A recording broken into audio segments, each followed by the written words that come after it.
I'm just going to watch this one, okay? You got this. Yeah, that's fine. You go ahead and do whatever you want. I'm going to watch it too. I might talk a little bit as well. Morten cycling Giant Skeleton in the back. Fisherman down to work on that Knight. Cannon cart in for Ruben. Yeah, that cannon cart going to get pulled across the bridge here, though, by the Fisherman before the Giant Skeleton makes it within Princess Tower range. No, not quite. Giant Skeleton walks all the way up. And here we go. Royal Giant down, and we've seen this matchup before today, Andrew. We sure have, and honestly, it didn't work out too well for SK Gaming.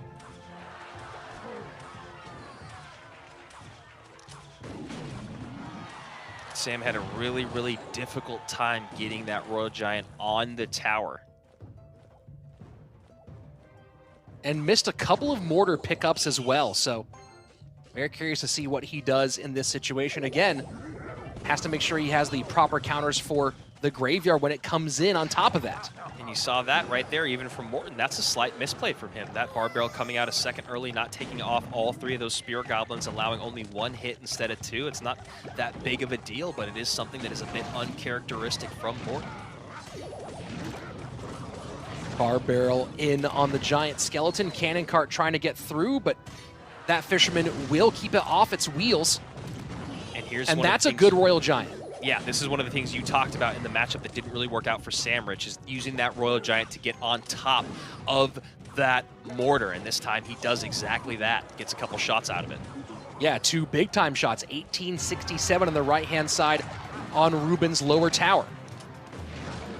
High Giant Skeleton here to set the line. Maybe a Hail Spirit once again off to the left-hand side. Yep, pretty much par for the course here. Now cycling that Earthquake and that Giant Skeleton Bomb, cleaning up. Mortar Shot does get on top of the tower, but that first sequence was brilliant by Morten. And it's interesting, because of the situation with the rest of the cards, the Cannon Cart in particular, you see Morten kind of has to let that mortar get on tower so he can defend properly against this, what you see right here. Yeah, but this is the difficult part. Yeah, Rich, that's 100% correct. That's the way more threatening of the two, right? This mortar is pretty easily manageable. Those graveyards with the responses that Morten has, he saw what that did to Sam, and you're 100% correct in why he's sequencing the cards the way he is. Giant Skeleton high to try to stop the support troops from coming through. Fisherman, Bar Barrel, and Hunter all right there. Lots of fireball value for Ruben. Yeah, he gets all three of those units. The Heal Spirit does come in, though, here and help clean that up a bit and provide a little bit more HP to these Fishermen. But this is exactly what we were seeing in the last time this matchup happened, was a lot of difficulty getting on top of tower because of these defensive mortars. And here you go. Morten has to respond with the High Hunter. Minute 40 remaining, sudden death overtime. Ruben does have championship point. Morten needs to win two, has to start with one right here, right now. Zappy's high, lots of fireball value there for Ruben. That's a lot of fireball value. Giant Skeleton Bomb going to go off right where he needs it. That Fisherman's going to actually go to where Morten does not want it. Now not able to pick up that mortar is the Heal Spirit or the Fisherman, so Giant Skeleton comes down. Hunter high, Cannon Car going to go and snipe on that Hunter. Bar Barrel in to try to help out a little bit. Fisherman pulls the Knight in low. Minute 7 left right now. Ruben with the lead, and he's going to put a little more pressure on right here. Yeah, that's a lot of pressure. That mortar is going to connect on the tower as well. That Giant Skeleton too close. Morten watching this slip between his fingers. Queso maybe going to pull off the greatest comeback in the history of Clash Royale, but still 959 HP standing in the way. Second Giant Skeleton down. Morten just going crazy at the bridge. Bar Barrel there as well. Has to still play defense against the graveyard. 36 seconds left.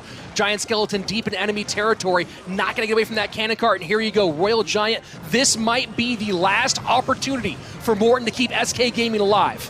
Bomb not going to go off to clean up that cannon cart, so the Royal Giant staying right up high, not getting any shots in. Mortar plus cannon cart there to distract the Royal Giant. Fireball in on top of that Hunter. 251 HP. Ruben is looking like he's going to be the next World Championship. 117 HP remaining. EQ trying to make room. It's not gonna happen. Team Queso completes the reverse sweep, and they are your 2020 Clash Royale League World Champions. They work all the way. Just one more time. About that. And a bit of a slow start here. Mo opens up with an Earthquake cycle, and Mugi doesn't even respond. You wonder if he's going to go heavy. Mo already showing that he's going light and fast. Happy to cycle an Earthquake early on. A Bowler. We have not seen Bowler since, I think, day one, and I'm pretty sure this means Loon Freeze. It could mean something else, but that's mainly what we see Bowler with. Bowler Loon Freeze against Archer Queen and the Mortar. Normally, you'd feel pretty good about that for Mo, but of course, both those two cards out. This might be Mugi's best opportunity right here, but he's not going to go to 0 with Mo being almost full. Happy to get that Rage, though, makes it so that Mohamed Light has to spend on this Knight, and that Knight pressure is just a little bit less than he'd like. Bar Barrel out, not back around to Bowler yet. Maybe NATO comes into play. There it is. Yeah, the King Tower activation here, but as we say often, at what cost? Tons of damage. This is a rough matchup for Mugi. It's a nice setup there with the Inferno Dragon to block those Spear Goblins from getting on tower, but here we go. AQ running into a Bowler, and we wonder when Mugi's actually going to go on the offensive. With only 3.5 elixir in the tank, I think he just holds steady.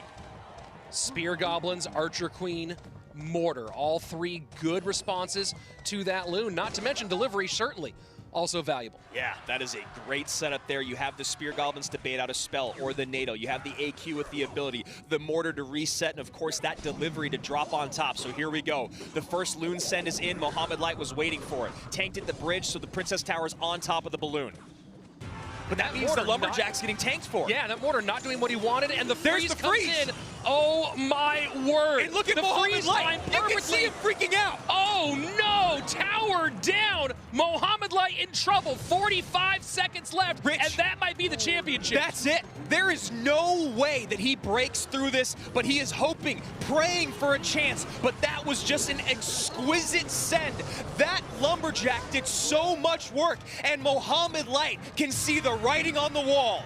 That Mortar, what an interesting place for the Mortar, and it gave such a clean, easy way to get that freeze in. Cannon cart down, 22 seconds left. Mohamed Light looks despondent. Freeze is going to come in defensively. And Rich, we have our 2021 World Champion in Mugi. Unbelievable. I guarantee you fans around the world celebrating like crazy. Posters going up on walls. Mugi is your 2021 CRL World Champion. He's done it. $200,000, and he busts out not only...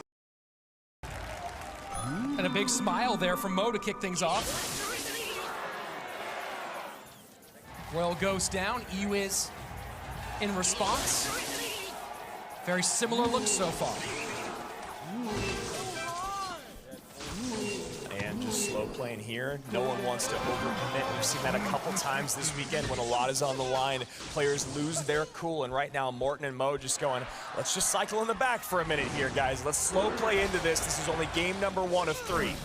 Not exactly the mirror match here, so see some differences here. Tank killers are different, champions are different. Mother Witch out for Morten. Morten leaks just about 1 there. Same on the other side of Mo. And that Bar Barrel perfectly timed. Mother Witch out of cycle. Graveyard comes in, but he's got poison. Yeah, poison and Mother Witch. That's going to make things very difficult for Mohamed Light as time goes on. Clean King Tower activation there. And he takes some damage for it, but you probably talk to a lot of pros out in the world. They say, I'll take that few hundred damage on either side. I want that King Tower to help me out through the rest of this game. So Poison, Ewiz, Bar Barrel, and Mother Witch. Lots of responses to that graveyard when things go down. Ewiz, of course, critical for both players to reset the burn of the Inferno Dragon and the spin of that Mighty Miner's Drill. And that King Tower should help a lot moving through with the deck selection that Morten has, looking to get on tower regularly. No range units going to be doing much there. Obviously, the Piggy's going to come down, the Royal Ghost's going to come down, but that King Tower is a big pull here. And Mo Light knows that Morten was just about to use that ability. Yeah, really nice Ewiz out of Mo, and a Baby Dragon as well to help things out. Mother Witch being played high so far by Morten, so not trying to go for that big turn on the graveyards. Ewiz comes down, the freeze! And that's a big freeze. Morten doesn't want to poison. The freeze comes in. Now the Baby Dragon's on tower. Golden Knight to keep this Mega Knight at bay, and Mohamed Light screams into the lead. 35 seconds left in regulation. NATO to clean all that up. Although Morten will go into our double elixir, into our sudden death pier with a potential elixir advantage. Yeah. And Rogo's gonna get on tower here. Inferno and King gonna help out, but Morten narrows that gap. A little less than 200 HP separating these two players at the moment. Barbarrel to try to help out with that brilliant Mighty Miner play. And now Ram Rider behind, E-Wiz as well. Golden Knight trying to play defense here. Ram Rider not gonna connect courtesy of a defensive freeze. But you look at the elixir difference here, and the biggest thing is, yes, there's a very healthy Baby Dragon on the board. Morten has to play a very strong defense here. No trigger is pulled. Baby Dragon does get the splash though. Mo decides to reset. Let's see, does he go high with the E-Wiz? And he does. E-Wiz to work. Bowler trying to stop the E-Wiz from being involved in the game here, but the Mega Knight leaps forward. E-Wiz does go off the board. Nice sequence here for Mo. Yeah, no splash damage in there for Morten. 1858 to 1731. Damage done on the right-hand side. Maybe gonna see another defensive freeze here. No! Wow! What a there connection. It is! And now that late defensive freeze as well. So Mo starting to fall behind a little bit here as Morten has opened up the first significant lead of about 400 HP. And you can see Morten goes, I am never going to have that poison out of cycle again. I am never going to try to defend in a different way because we saw what happened before. So it's all about Mo trying to bait out that poison by stacking at the bridge. Graveyard down, Mega Knight trying to hold on up top, but again, that Inferno Dragon doing its job. Royal Ghost looking for a distraction up high. Mother Witch taking care of E-Wiz in the mix. Mother Witch finally in cycle to deal with that Graveyard, but not a lot out of it. And now Mo is piling up on that left-hand side. Dual lane pressure now from Mohamed Light as the focus on the Ram Rider on the right-hand side. The left-hand side turns into a problem for Mo. Mother Witch in the mix. Piggy's on the tower. That bowler lineup was perfect on the E-Wiz, but Mo still dealing with a lot. 1354 and 1326. Ram Rider behind. Another defensive freeze in. The dual lane pressure has been huge. 19 seconds left. 1326 to 1314. Right now, Poison trying to make that gap here, but Graveyard in. Is Mother Witch available? She is way in the back. Look at that dash! For a big-time dash! That is massive! Dash freezes in. 5 seconds left. Can the poison take enough? Can the poison? It's not going to do it. It's not enough.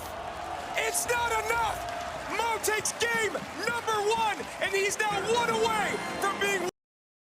To hope that Pedro does not open minor poison here. I know. I mean, but it's one of those things. It's like, you really think I'm going to do it again right now? And as of right now, it looks like he just might be running it back.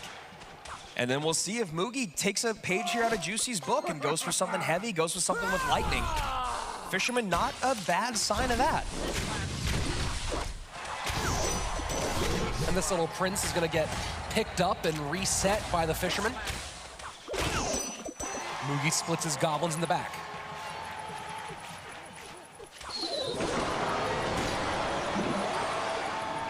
And here we go. It's Mortar game #1. And Gob Giant right into it. What up, future king? And as a Mortar player, this isn't a great spot to be in, but you do have that little Prince to help everything out. And Valkyrie, we have not seen a lot of her in this competition, and you see Pedro bringing it out in the biggest moments. And opting to save the elixir and not call in the Guardian throughout that whole exchange. Happy to sacrifice a little bit of damage. Oh, and now he has an opening to do it. Those bats stop it. Now we see a miner going behind. Is that a small mistake? No, Mugi has some decent defense for it. Bats for both, but Evo Mortar for Pedro. Evo Bats for Mugi as he mortars to the opposite lane. And Little Prince, a great response to that. And you see Pedro maybe playing a little bit too similarly to how he has in the past. You knew he was going to get doubled down. You knew he was going to try to protect the Mortar. Mugi immediately pulls the trigger on that Guardian and gets some good damage out of it. This might be the second or third time Valkyrie has played all weekend. Yeah. It's very interesting to come out in this moment. And Mugi maybe opting to take some damage. He knows Mortar is out of cycle. He knows he can double down on this push. And if his opponent is able to cycle all the way back around, Mugi's thinking he could take advantage of that with his spell power. There we go. Evil Mortar at the bridge. You knew it was coming. And doing a good job taking advantage of the focus that Mugi had to place on the little Prince there to engage with the bats. there at the bridge. And Mugi ready for every single one of these minors so far, Rich. 25-87, 27-09. Our former world champion is turning up the heat. Fireball Rage on top. You know it's coming. Oh, boy. That is brilliant. Bats in. They are being tanked for by the Guardians, so they will survive for a while. And to pick up a game off of Pedro while he's playing minor is such a huge swing in momentum. Oh, and look at that, predictive minor, Rich. And the snowball behind. Will this be enough to get Mortar on tower? No, Goblin Giant goes to the opposite lane. Pedro trying to protect, but that Mortar's not going to get as much as he would like. Yeah, maybe just a little bit too much. All of us Mortar players have been there before. You want to double down at the bridge. You want to make sure you can get that connection, but look at that right-hand tower. Mugi is so happy to eat those maybe 2 Mortar shots. No, takes 1 down to 1060. Take some to give some, and now the Mega Knight comes out. Mugi may be realizing that Pedro struggled against the Rage plays. This time not throwing the bowler in here as well. And I love this play because the worst thing that happens when you cycle those goblins, Rich, is you can't pick up a minor. But look at the push on that right-hand side. Devastation, 884, 90 seconds left, and Mortar has just not had the magic that's carried Pedro thus far. A very nice Goblin Giant. I was kind of looking at the elixir bar there of Mugi, wondering how he wanted to respond. He has played this absolutely perfectly. 1981 now to 884. Finally starting to catch up a little bit is Pedro, but is the gap too big with 90 seconds left playing Mortar minor against... There you go. I like this play a lot, Rich. I really think you got to go hyper-aggressive because we all know minor poison, 3-card cycle, and you see Pedro's face. He knows he got caught looking. Mugi, back to back wins, and now is 1 game away from being repeat world